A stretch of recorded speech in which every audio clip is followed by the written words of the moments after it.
Alrighty, you guys. Well, I guess you could say we got a little bit of confirmation. Obviously, right now, with everything that's happening with global, majority, as you guys can see, is coming to an end. You know what that means? We're going in again.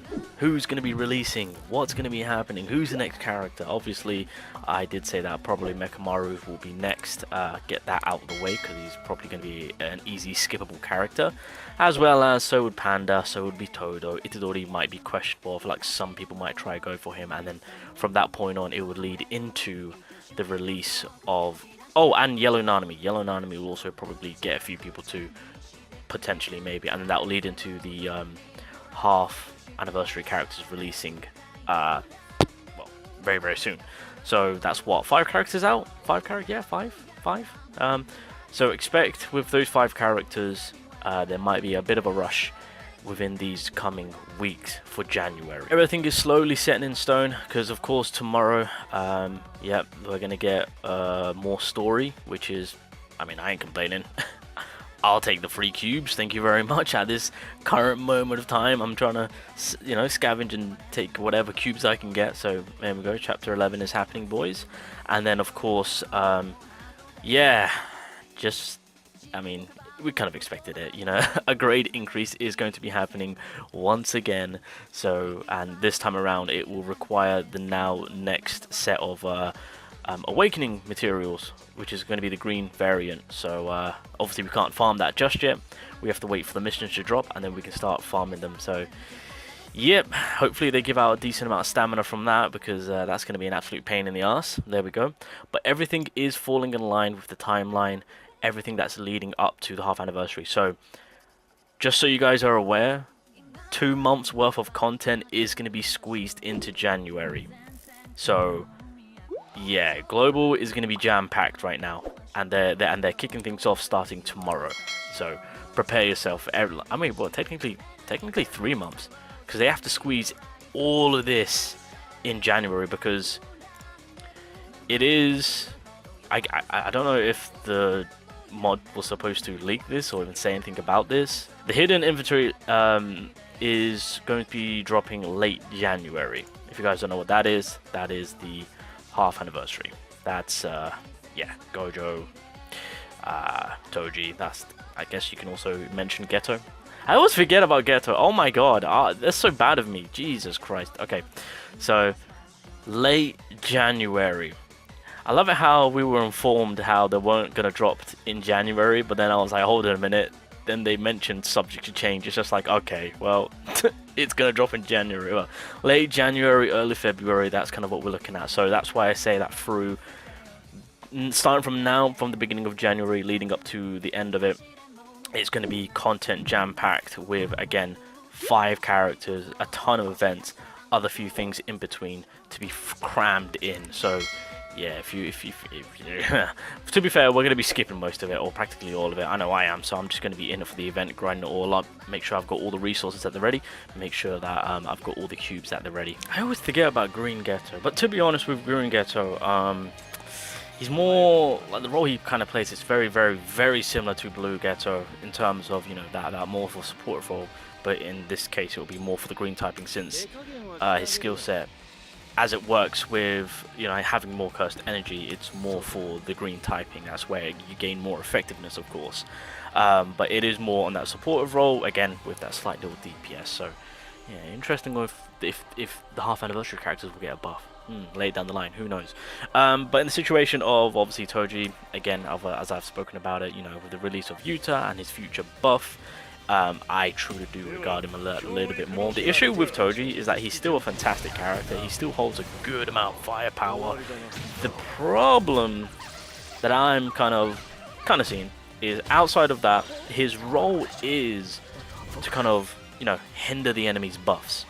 The problem is with that is that there's no situation within the game where we've had to kind of hinder the enemy's buffs. That's why, if you regard, well, with Miguel being the latest character for the movie drop, he's also been ranked down a tad bit. It's just, there's not been any difficulty. Maybe they're setting something up in the future where these characters will actually be needed, but as it stands right now, with where the game is at, you know, when it comes to enemy buffing them. I mean, there's been some situations where the enemy's buffs are somewhat annoying, but it's perma buffs, so they can't be affected. So it's just like, it really puts these characters in the absolute drainage, and like, why would you make it so that they can hinder the enemy's buffs, but make it so that the enemy's buffs can't be touched? It's just like, what's the point?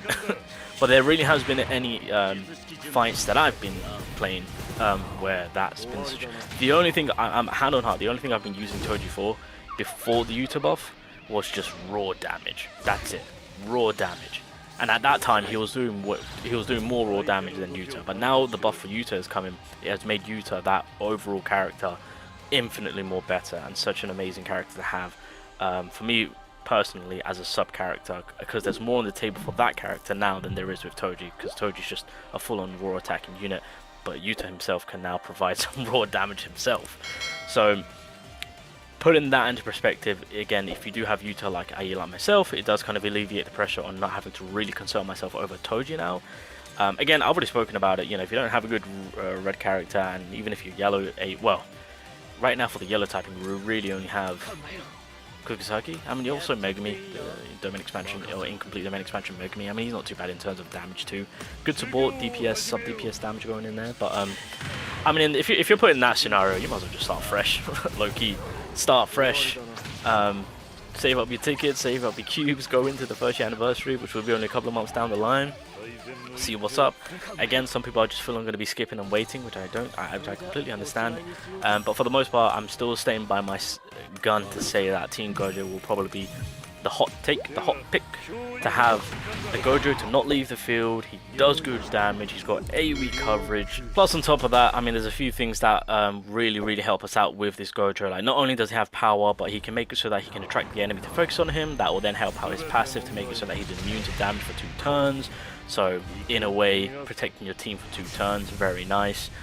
He can reduce the enemy's damage, again, whilst doing good damage himself. So there's a lot on the table for this specific Gojo, outside of him just completely obliterating the enemy, but also kind of supporting the team in taking less damage to no damage. So yeah, things to kind of factor in when it comes to a Gojo that won't ever leave the field, on being an extremely good character for where Global is at in terms of AoE damage dealing, and a few little debuffs and hit tricks to kind of keep the team safe and sound. Well, specifically your buffers and whatnot. So that's kind of where I stand with that. So I'll probably try my luck for Team Gojo, but I am definitely going to be skipping out on Geto. I'm definitely going to be skipping out on Toji, as much as I would love to go for Toji, but again, I've got Yuta, so I'm going to be running that man until he gets his buff, so that's going to be exciting. Can't wait for that. But yeah, it's just with the rush and with how things are close together,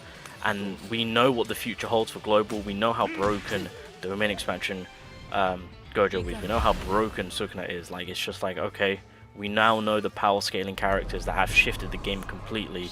That is exactly what we're going to be catering to, because it does, unfortunately, in this scenario where we're at with JP, put behind the Teen Gojo. Because domain expansion, because you can only have one Gojo on the team. A lot of people, regardless of whatever typing it is, whatever situation it is, domain expansion Gojo is being put on every single team. I've had fights where, oh, yellow typing is getting the advantage play.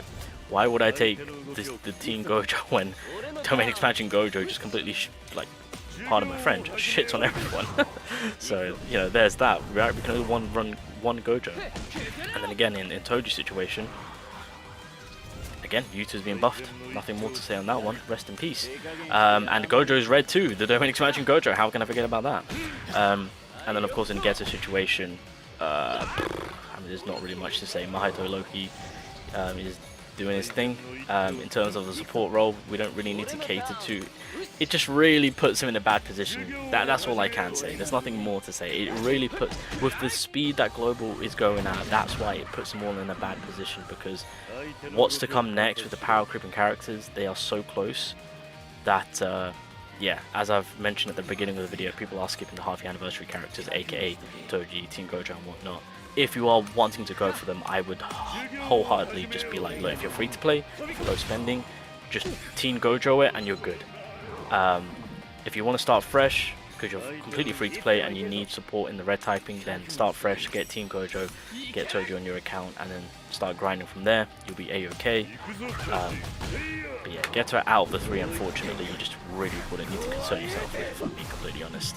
Because you still got Yuki, you still got Momo. We're going to be getting a new SR character soon, which I can never say his name to save my life, but he's actually one of the best supporters in the game, which is an SR. So that's a... Oh, it's when Yaga drops, the SSR Yaga drops, they'll introduce a new supportive green SR character, which is amazing. So yeah, you can really just cater to SR units to kind of hard carry the supportive route for the green typing, so you don't really need Geto in that scenario. And again, you can still utilize, you know, Yaga and whatnot, right? The typical support characters. So yeah, I guess end of January.